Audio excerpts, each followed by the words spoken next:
is Jelmer. I'm a digital artist, freelance character and concept artist in the film industry. I work in Vancouver. I was asked here to speak at Montreal mainly about creature design and 3D modeling, which is what I did, and hopefully to inspire a couple souls here. Foundations of sculpting and techniques and things that I keep in mind when I work. And yeah, mainly to just give them a peek inside my head, and hopefully that was useful to people.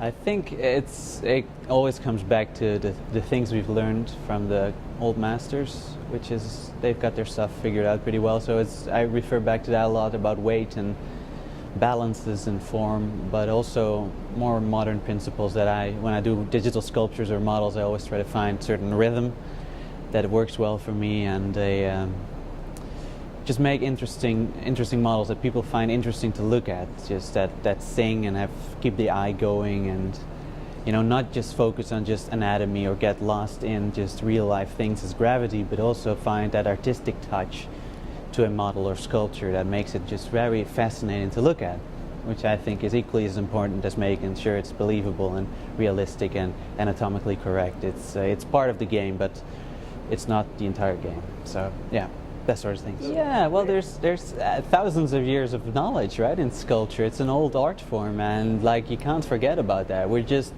transferring the medium from clay and marble. Now it's digital, but you can get it even back when you print your models. You have a practical sculpture again. So it is.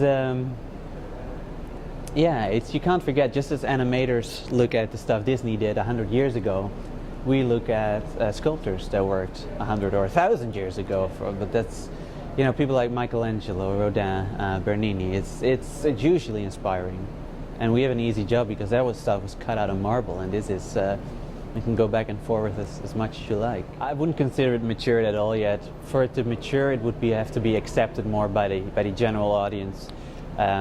It's still, you have to explain yourself a lot, and they think it's a matter of pushing buttons. And I think that's also a matter that we've been, as visual effects artists, been catering ourselves for the last 30 years in the wrong way. I picked up on this in a recent, very interesting talk on fxguide.com, where they pretty much said for 30 years we've been catering ourselves as technicians and not as artists, which we are though.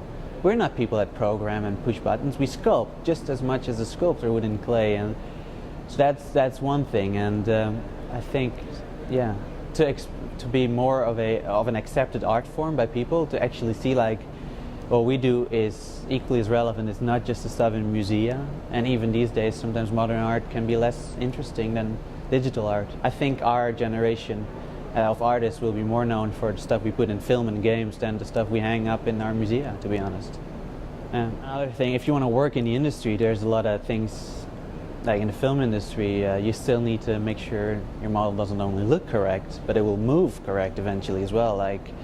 I spoke a bit about cloth and creatures, as far as not just being sculptures, but having the support to deform in a realistic manner, and that's actually a technical process. But if you want to be a digital sculptor in form of conceptual work or fine art, really all you need to know lies in art. There's a couple basic principles in the software, but you learn the buttons and you're good to go, really. And it's not a matter at all about being a master of the software. It's the info in your head is far more important, like the things you learn during live drawing classes or just observations of the animal kingdom or nature that's directly applicable into digital sculpture, and very, very important, more so than knowing the software and being more of an operator or an engineer.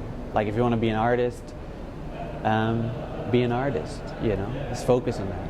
Yeah. Freelance, I can't really say what I'm working on. It's always hush-hush, but it's a big feature planned for later this year.